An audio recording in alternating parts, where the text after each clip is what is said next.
Hey man, I'm really happy, pleased to have on Zoom here Brock Spack, Purdue all-time great linebacker, class of 1984, and grew up watching Brock number 58.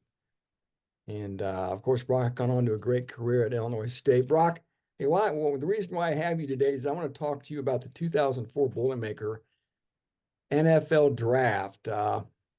Arguably, Brock, the greatest draft in Purdue history.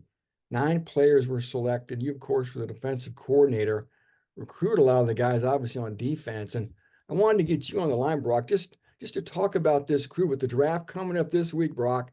That's the peg for me. And 20 years, Brock, it's been 20 years. Just, I guess, in general, kind of give me your thoughts of that 2004 draft class. Again, just to remind people, it went Nick Hardwick, Stu Schweigert, Gilbert Gardner, Landon Johnson, Sean Phillips, Nico Kudavides, Haley Butler, Craig Terrell, Jacques Reeves. Brock, that's 8 of the 9 players on offense. Is that right? Or I guess Um, seven of the 9. Kelly Butler and Nick Hardwick.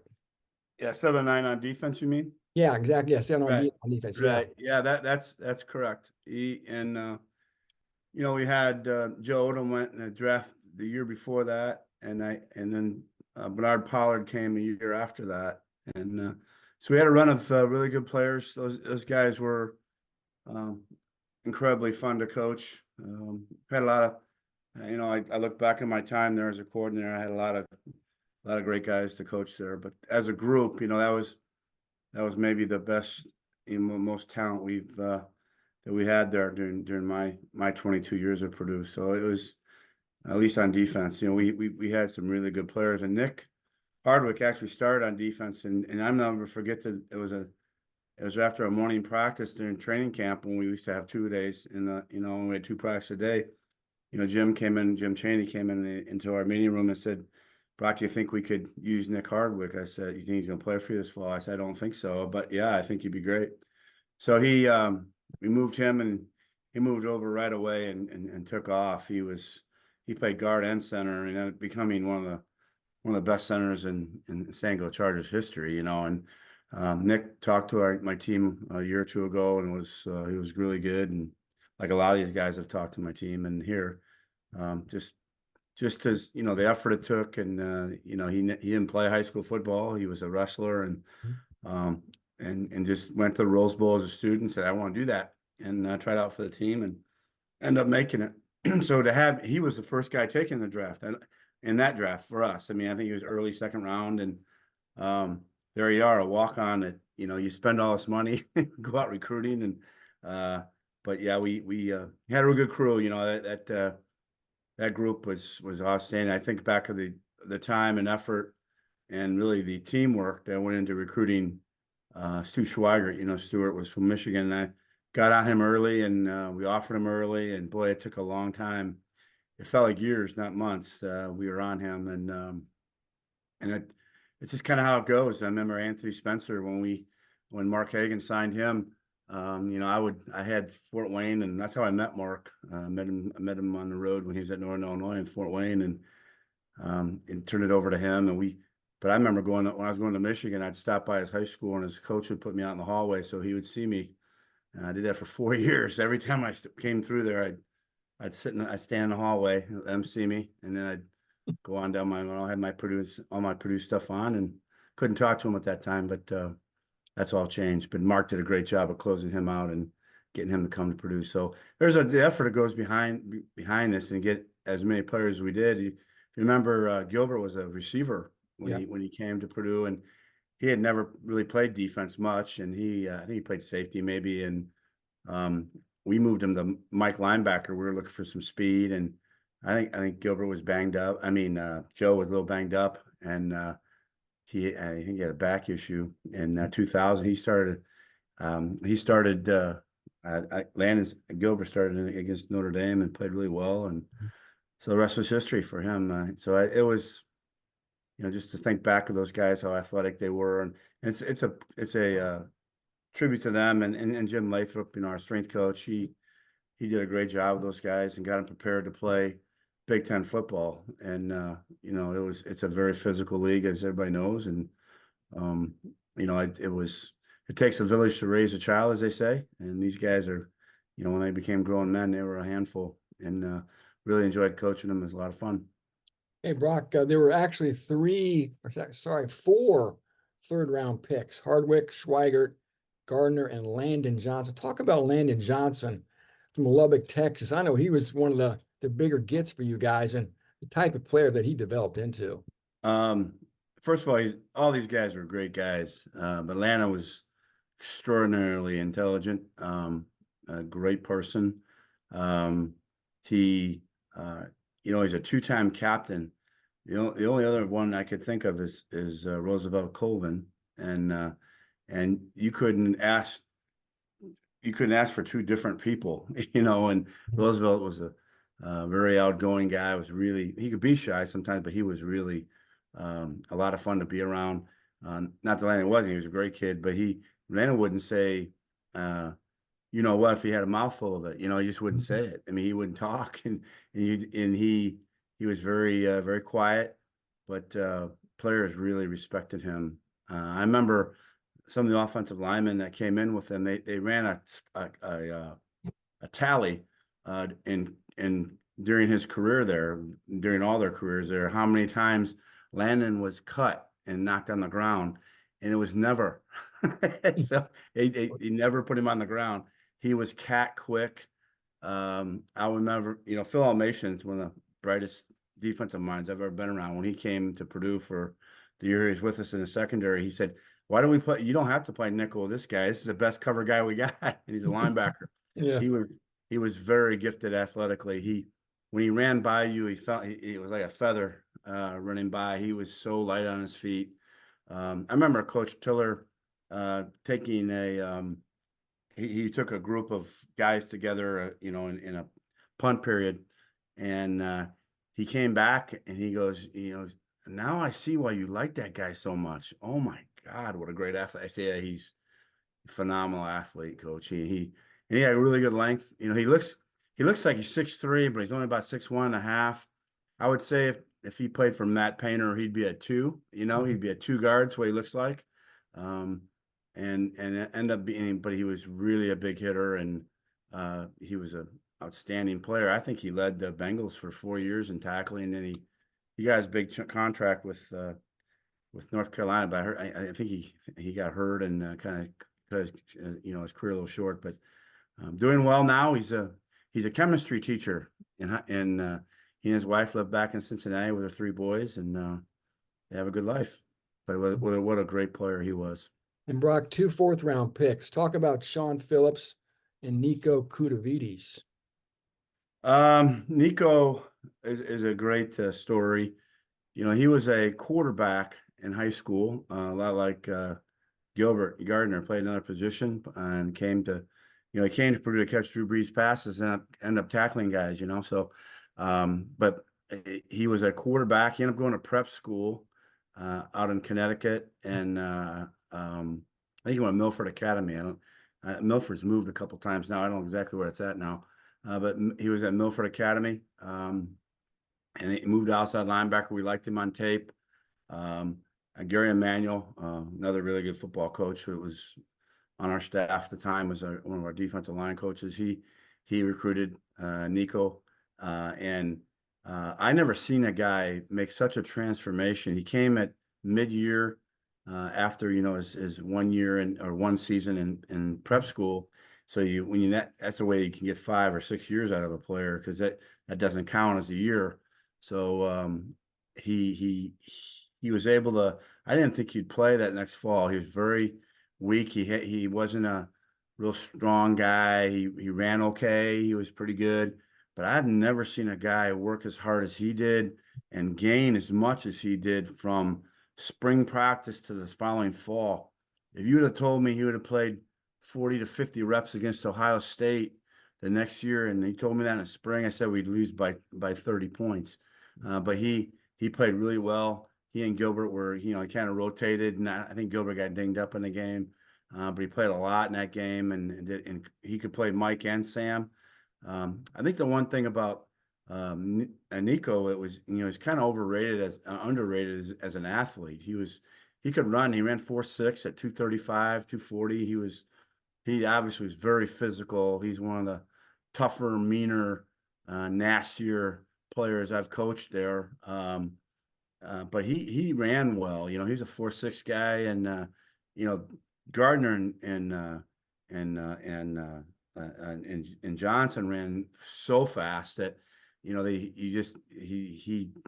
never got the the appreciation of how fast he really was.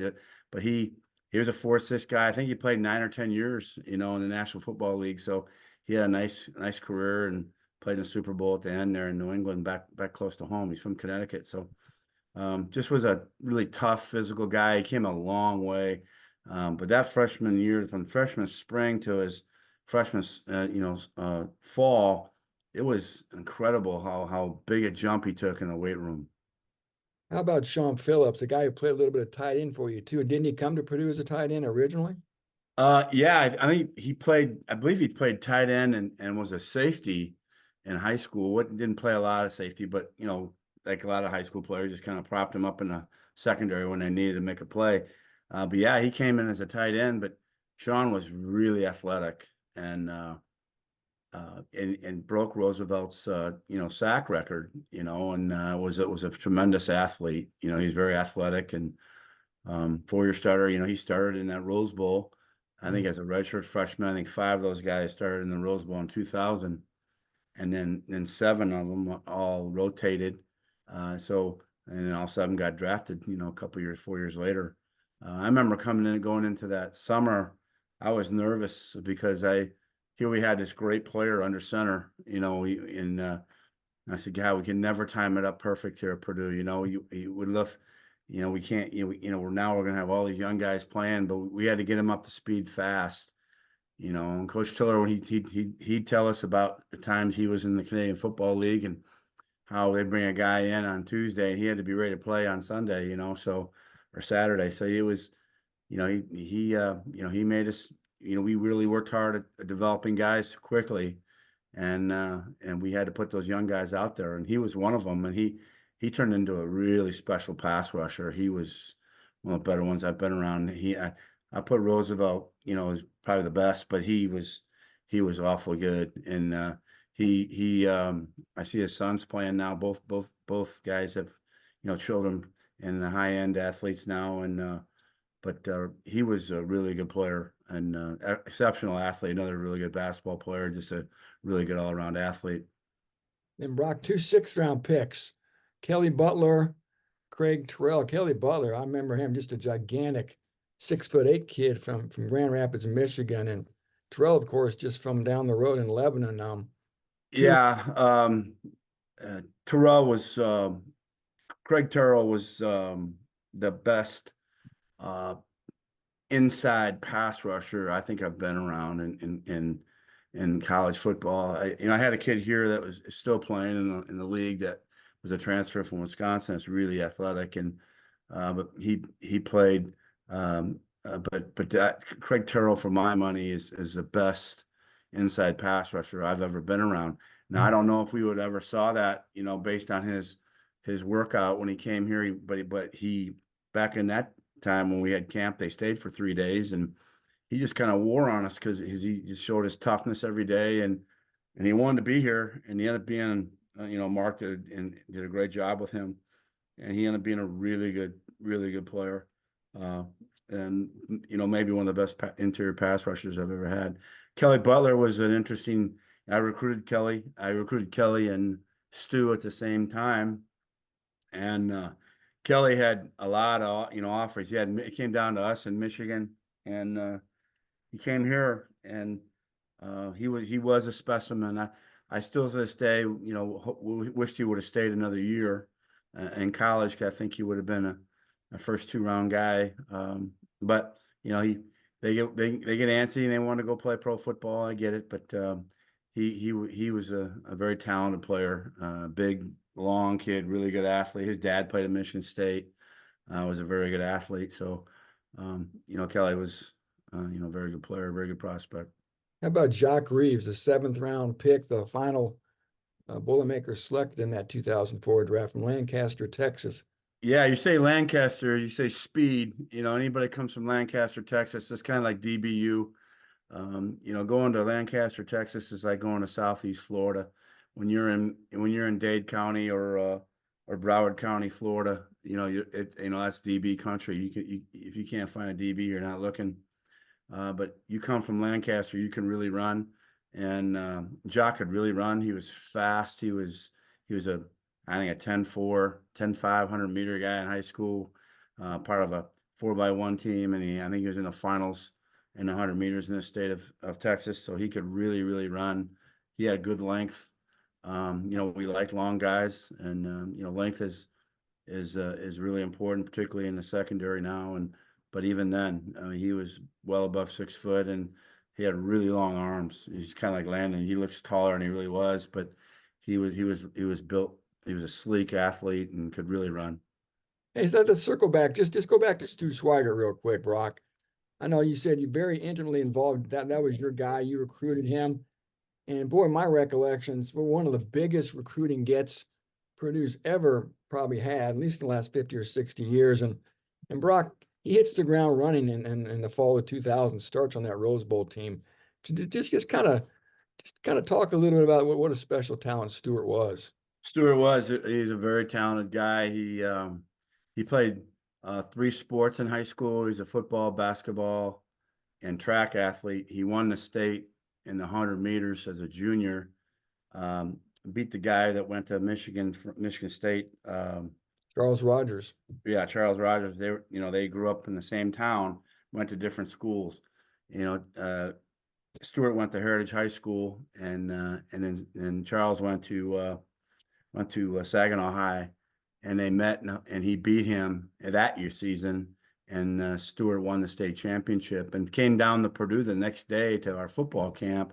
I said, Stewart, we offered you a scholarship like 4 or 5 months ago, way back in the winter, and you don't have to be here, but he said, I want to come here, I want to run, I want to show you how fast I am. And he turned around and was in the high 4.4s the next day after running 10.6 and winning the state championship in the state of Michigan. So he's that kind of guy. He loved to compete. He had a really good length. Coach Tiller said this, our defense really, really improved, and didn't give up many big plays once Stuart Schweiger started playing our secondary, because I wouldn't classify Stewart as a big hitter, but he could.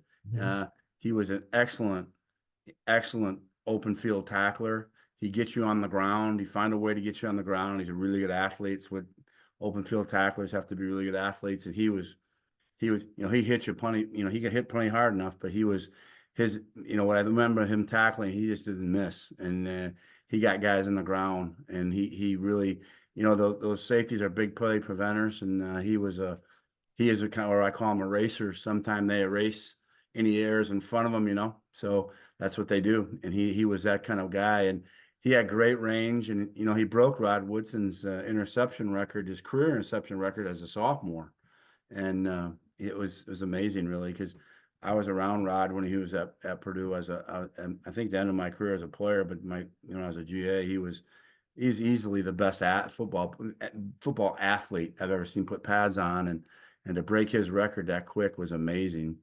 But so he had very good range, in the Tampa 2, coverages, and we played a lot of quarters, but we still play that a lot too. And we took, you have to have great range safeties, and your safeties and quarters have to be part of the run fits a lot. So he was really good at that, and just had an unbelievable college career. You couldn't dial it up any better. Mhm. I never forget, he wanted to play both ways. That's when Charles Woodson was coming out. He had that great year at Michigan. Of course, Yeah. that was a big deal up there in the state of Michigan. So we told Stewart, if you want to play receiver and DB, this is how we do it. So we I think Peter Fatty was still there as our film guy. I had him put together some highlights of our passing game on offense and how we defend people on defense, and put it all together. I had Jim in there, Jim Chaney in there with me, and and he would go through some of the offensive stuff. So we really sold him on being a two-way player. But I'll never forget like after the second practice, he came in my office and he was all for this, but after doing it for 2 days, yeah, coach, I don't think I can handle doing this. So I need to stick to playing defense. I said, good decision. That was kind of it for catching balls, but he would have been a good receiver too. But Oh yeah, he'd been just it's hard to do that, yeah, but he was excellent, and he had a great year that year, and he and Pollard were together when his last year there. Pollard came in 03 yeah. and was a really good player. So What a crew! Like you said, Brock. You had a defensive end, defensive tackle, three linebackers, two DBs, and then you had the offensive tackle in the center. 9 players. I went back. You have to go back to 1960, Brock, to find the last time Purdue had more guys selected. That year they had 10, but of course the draft was, I think, 12 or 15 rounds long back then. So obviously greater opportunity for guys to wasn't get. Orton in that draft class as well? He was not in this 2004 class, no. He wasn't. I thought he Uh, was. He the next year? yeah, Kyle Orton. Here's 2005. Kyle Orton was a 4th round pick. He was the only I boy. got you. Okay. Okay. I And so then that was real the quick, year. That was the year before Kyle. in 2006, it went Pollard, Edwards, Nikovich, and then Charles Davis. That was your 2006 Boilers pick. Right. And then the year Gotcha. before in 2003, it was just Joe Odom. Right. But yeah, Gotcha. I mean, that 2003 defense, that fall, Brock, they led, I think, the Big Ten in total defense, right? 02 they did. Okay. 03 we were very, very good. Yes. Um, for about since 98 until then, we were in the top 3 or 4. I think the top 3 for 4 or 5 years, 5 years in a row.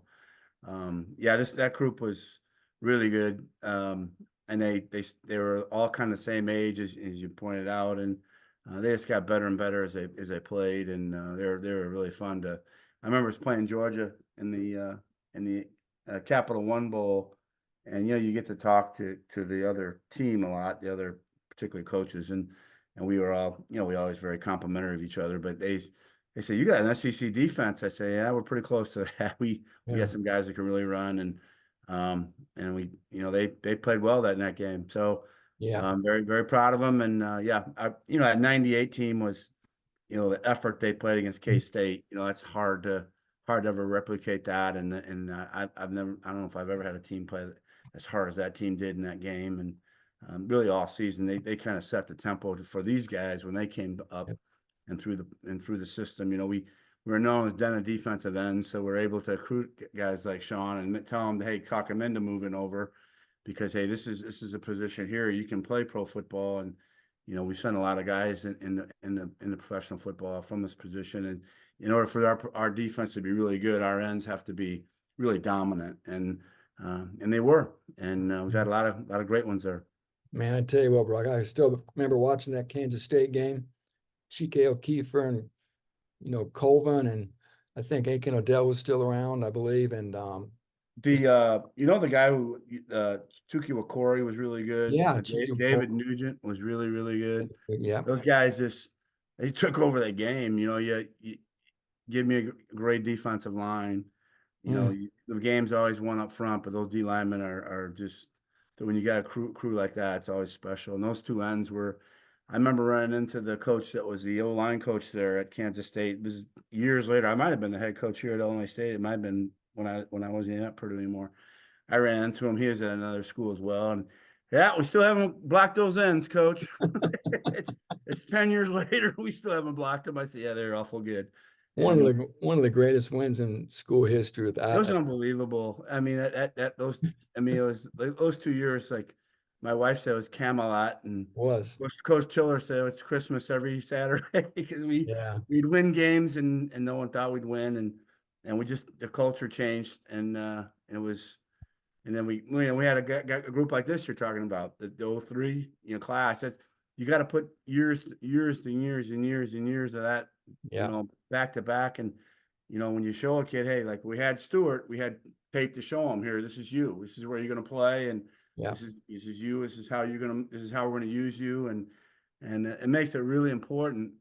So when you keep your staff around, you have the same head coach for a while, it makes it easier to recruit, and I get it. I get with the market is today. But you know, Yeah, it affects us today here. You know, we sure. still we got high school coaches that remember those days, and particularly coaches in Indiana, and they'll send us a good player now and then. So it's yeah, it was a real fun time, and Yeah. um, I don't know if I'll ever.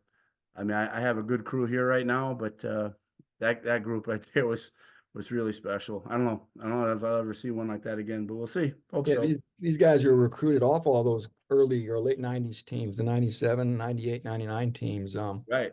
These Yeah, that's guys, what people forget. You know, yeah, that's what they saw. You know, they saw those teams play, and we came the talk of college football. yeah. And I'm not just talking about defensive football. Obviously, our throwing game was unbelievable, and you know, a guy like Breeze, you know, he was really good. You know, Billy started it off, but Breeze was unbelievable, and we were just, you know, we just really hot and played off of that, and kept building our program, and all of a sudden we had 9 guys or 7 guys on defense that were really good players, and Mhm. um, you know, don't look now, we're a national caliber type of defense, and that's what you want to do, and you got to be consistent though. You got to do it every year, and you have to be in the postseason, and you know, people got to see you playing, and you got players getting drafted and players who are all conference, all American type guys, and it's hard in today's, you know, Yeah. in today's market. I get it. You know, kids want to go make money, and they got all that stuff going on now. It's just a whole different world to keep a team together. It's tough, difficult. You're right, Brock. Hey, it's always a lot of fun to visit with you. You know that Purdue fans, Purdue Nation still loves you and misses you and is very happy from afar. We've all followed your career, obviously.